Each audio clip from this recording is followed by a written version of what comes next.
Hey guys, and welcome back to Sports Design School, where we teach you everything you need to know to create high-quality sports designs in Adobe Photoshop. Now today we have an awesome video for you guys. I've got to be completely honest, you guys have been requesting this video for the longest time now, and we're finally getting around to putting together the Design Like Ohio State Part 3 video. Now, a lot of you guys have been sliding into our DMs on Instagram, which if you're not following us on Instagram, make sure you hit the link down in our description and hit the follow. But a lot of you have been sending us messages saying, will you please recreate these new 2020 Ohio State football graphics? They are too cool not to recreate and not to get a tutorial on. And so we're finally getting around to putting out that video here today. I'm also excited to announce that at the end of this video, you'll be able to download the PSD that we use for this design completely free right in the description. So give us a like if that's something you're excited about. But today we're just going to be walking through this kind of style. I'm not going to recreate this design step by step. As a matter of fact, I'm just going to go through and show you how to do the style of cutout, white eyes, numbers, that kind of thing for a design. I assume you guys are smart enough you'll be able to figure out how to make lines and rectangles and stuff like that. So I'm not going to bore you guys with some of the more basic stuff. I'm really just going to dive in to the main style at work here.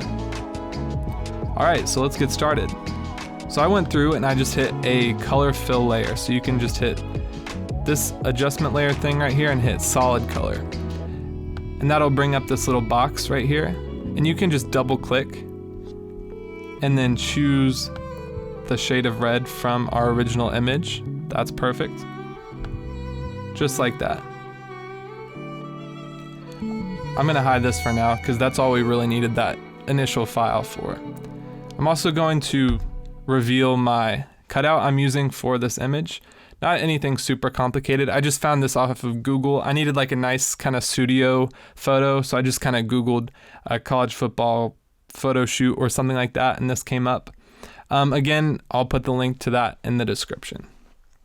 But so here we are. I'm just starting with the most basic things, a solid color and a cutout. Now, before we get started with anything else and dive any deeper into this design, I want to go ahead and duplicate this cutout. So you can click and hold Alt and drag up, just to make sure that if we do anything to the cutout or do any adjustment layers or things like that, we don't necessarily mess up this original image. So we have another one just to be safe. So now we have this and a copy of that exact same layer and a solid color.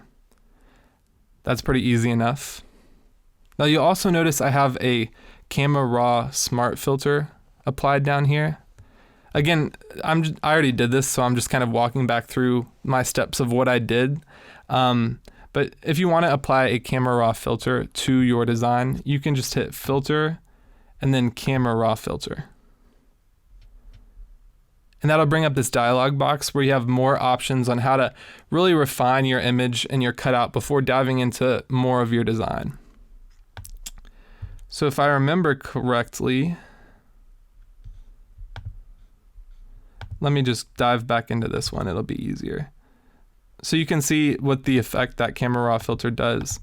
And let me open it up so I can show you the settings that I had. So for my Camera Raw filter, I went down to Effects. And for my grain, I have it at 30, my size 25, and the roughness 50. And then up here under Basic, I have it set to Texture 30, Clarity 27, and Dehaze 17 to give it that nice kind of polished look. So I'll go back and show you the before and after. So this is what it looks like before and after. And you can see it does a really great job of bringing out the detail in our design. Now, perfect. Now the next thing we need to do to recreate this Ohio State design is use a gradient map. And if you're not familiar with gradient maps, they're a great way to get kind of like this duotone color effect. And they're pretty simple to do. So what we're gonna do is go up to our adjustments tab right here. I'm just gonna hit gradient map. Now you notice this gradient map isn't really kind of what we're looking for right now, but that's completely fine. I'm going to click here.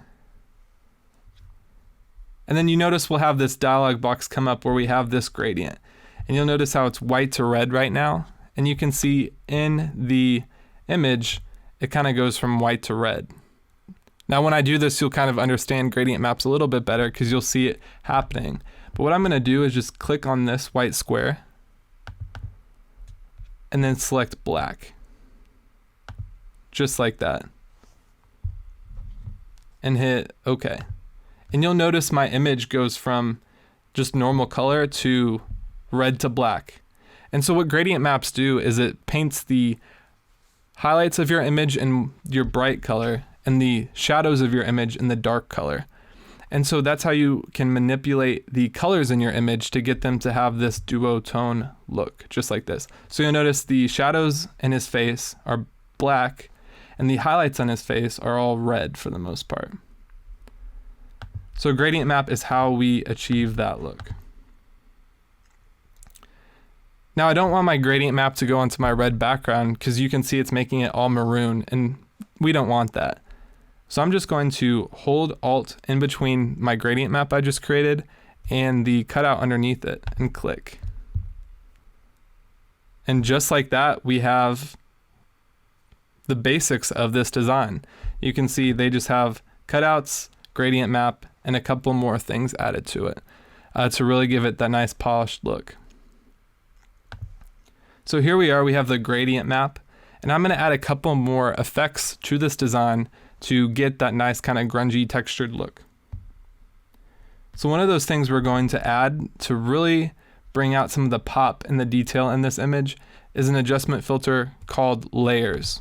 And what layers does is it allows you to play around with the dark points and light points in your image in a more specific way. So what I'm going to do is just change this to 227. I'm going to change my middle point right here to 0.81. And I'm going to change my low point to 57. Maybe a little bit less. And let me turn this on and off so you can see what I did.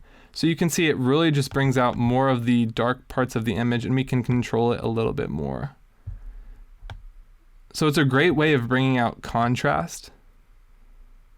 Like you can see before, it just kind of all blended together, specifically in his shoulder area, kind of right through here. But when we turn that on, you'll notice it really just makes the detail kind of pop. That's looking pretty good to me so far. And then another thing we're going to do is add a posterize adjustment filter. So we can go up here again to adjustments and hit posterize. And for posterize, I'm just going to set it to, let me see, 18, maybe 19.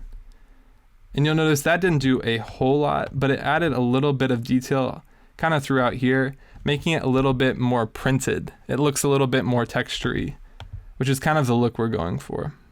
It's a subtle change, but subtle is always good in graphic design.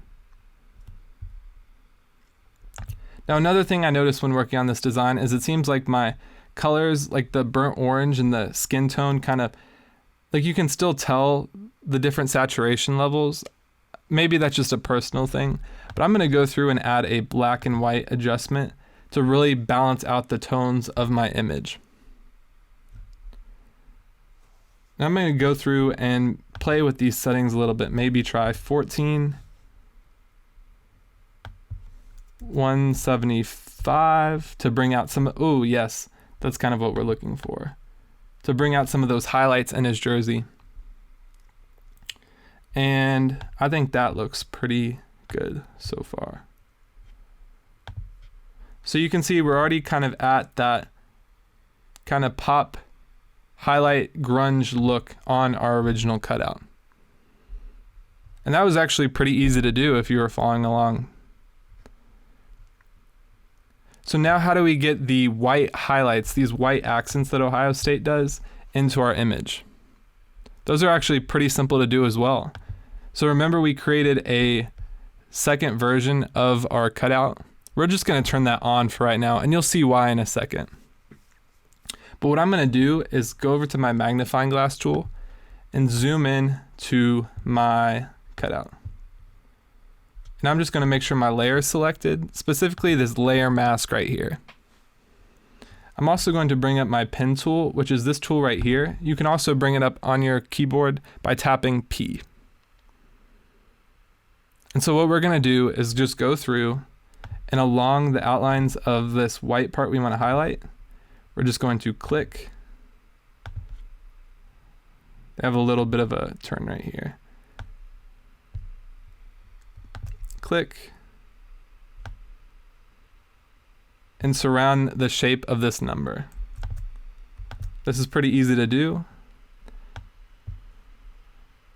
since it's mostly just straight lines.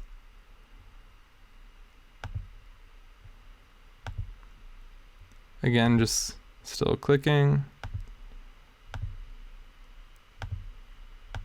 And done. And so you'll notice we completely surrounded the number 9 on our player. And now what we're going to do is just go up here and hit selection. And there's going to be this box that comes up. We're just going to hit OK for right now. And that'll bring up these marching ant outlines on our selection that we just cut out. Now what we're going to want to do is we want these white parts to show through our gradient map that we created. We don't want these to be covered up and look red like the rest of our image. We want them to be white so they can pop and stand out. So how we're going to do this is by going over to our layer mask tool. And you can go over and hit Alt and click on this mask right here. And that brings up the mask that we created for our cutout. And so we want to apply, notice we have all these effects on a clipping mask to our image, but we don't want those effects to carry through to the number. But we have this duplicated version of our cutout right below it. So if we were to get rid of the number in this cutout with the clipping mask applied to it, the original number on our cutout would shine through. If that seems a little bit complicated to you, don't worry, you're going to see how and why here in a second. So I have this selection that we just did, remember? And I have this layer mask kind of view. And you'll notice everywhere that's in black on our mask is cut out, and everywhere that's in white is what's showing. So in order to get rid of this 9, we just need to fill this area in with black. So I'm just going to tap G on my keyboard to bring up the paint bucket tool. And here in this selected area, I'm just going to hit and click. Once I'm done, I can hit Command D or Control D on Windows to deselect that area. And then we can go back and you'll notice the white parts of our image look normal. And that's exactly what we want. Now you might be saying, well, what about this inside part right here? And yes, that's important. We need to recolor that so it matches the rest of our jersey, which is really easy to do. We're just going to hit P on our keyboard and then go through and just quickly select that area. Just like that. And hit selection again. And remember, we hit Alt and click on this layer mask. And since this time we want this area to show up with our colored effects on top of it, we're just going to go over to our paint bucket tool by tapping G on our keyboard and switching our color to white and clicking in this area. Again, we can hit Command D and we can go back and you'll notice this area appears red again. That was pretty simple to do. And the fact of the matter is that's actually how they do the rest of the white highlights on this design. So for instance, this Nike swoosh up here, we're just going to go through, grab the pen tool, and I'm just going to click. And I'll try to be somewhat accurate, but it's just for the video, and so I'm not going to take too much time with it. But you'll see I'm just kind of going through and using the pen tool to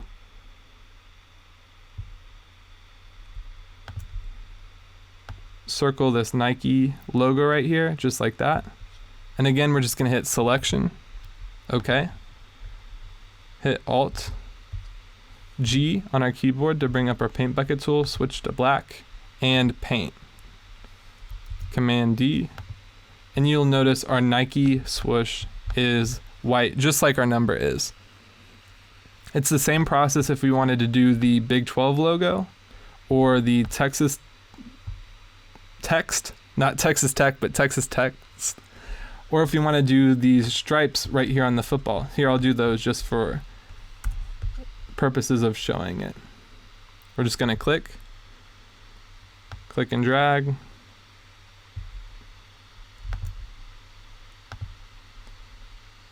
Again, click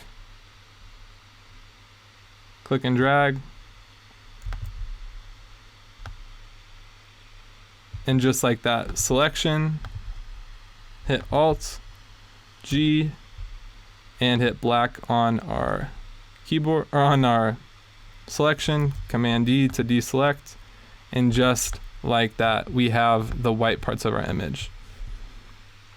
And that's it, guys. That's really all you need to do to recreate this look. Now, I will add one thing they did have is a little bit of this grunge texture right here. And so I'll just drag this up from my original design I did to practice this. So I have this grunge texture. I'll just turn it to normal so you can see. So I found this grunge texture online on this free website. I'll include the link down in the description. They had like 30 grunge textures you could download. So I'll be sure to include that link. But they had this one on here. And so when you get grunge textures like this, you'll notice it's kind of black on the background, and then the dust is white. And so what we want to do is just go over and hit screen. And what that allows us to do is get rid of all of the dark values and instead only keep the highlights of our image. So that allows us to really just focus on the dust that we want and keep that red color underneath. And then what I also did for that is I went and added a levels adjustment layer to that specific dust overlay. And the reason I did that is some of these kind of values are a little bit see-through, and that's not really what we want, like more of a white, kind of thicker looking dust. So you can do that by just going here and clicking and moving around the levels adjustment tool and playing around with how much dust we actually have. And I think that looks nice. But in terms of getting this Ohio State white highlight effect, that's all you really have to do. And if you've learned something new in this video, guys, make sure you drop a like. I seriously would appreciate it. It helps so much getting these videos in front of more people. If you're not subscribed to our channel already, make sure you drop a subscription. We're gonna have awesome videos just like this. I've actually kind of been missing in action here for the last 2 weeks because it's been a little bit busier here with football starting back. But I promise we have lots of awesome videos on the way. I told myself today I would force myself to record 3 videos just today to put out sometime over the next week. So stay tuned for that. And that's all for today, guys. If you have any questions, make sure you drop them down in the comments. But other than that, have a good one.